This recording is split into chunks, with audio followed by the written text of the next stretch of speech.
ভোটারবিহীন বা প্রার্থীবিহীন ভোট অনেকটা চুন ছাড়া পানির মতো, এমন মন্তব্য করে উপজেলা নির্বাচনে ভোটার উপস্থিতি বাড়াতে প্রার্থীদের প্রতি আহ্বান জানিয়েছেন নির্বাচন কমিশনার রাশেদা সুলতানা।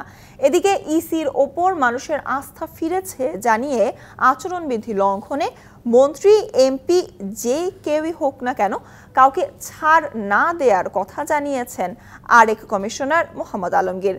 ঠাকুরগাঁও ও রাজবাড়ীতে পৃথক অনুষ্ঠানে তারা এসব কথা বলেন।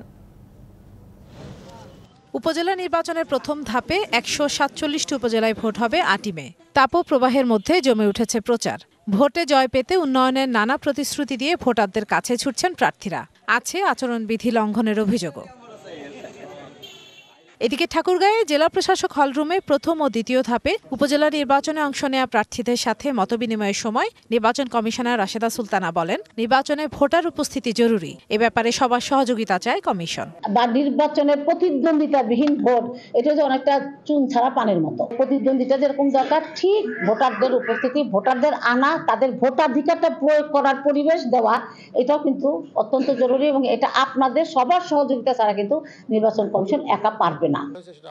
ষষ্ঠ উপজেলা পরিষদ সাধারণ নির্বাচন উপলক্ষে রাজবাড়ীতে মতবিনিময় সভায় নির্বাচন কমিশনার মোহাম্মদ আলমগীর বলেন, ইসির প্রতি আস্থা ফিরেছে মানুষের। আচরণবিধি লঙ্ঘনে ছাড় পাবে না কেউ। স্থানীয়ভাবে কোনো মাননীয় এমপি, মন্ত্রী অথবা বড় কোনো কর্মকর্তা সরকারের বিভিন্ন পদে অধিষ্ঠিত আছেন, তারা হয়তো তাদের আত্মীয়স্বজন থাকলে স্বাভাবিকভাবেই তারা তাদের পক্ষে প্রচার চালাতে পারেন বা পক্ষ অবলম্বন করতে পারেন। সেই বিষয়ে তাদের কঠোর বার্তা দেওয়া হয়েছে যে এটা তারা করতে পারবেন না। করলে প্রার্থীর যেমন প্রার্থিতা বাতিল হবে, ঠিক একইভাবে যিনি যে কর্মকর্তা বা যে মাননীয় সংসদ বা মন্ত্রী এইটা করবেন, সেটাও তাদের বিরুদ্ধে ব্যবস্থা নেওয়া হবে।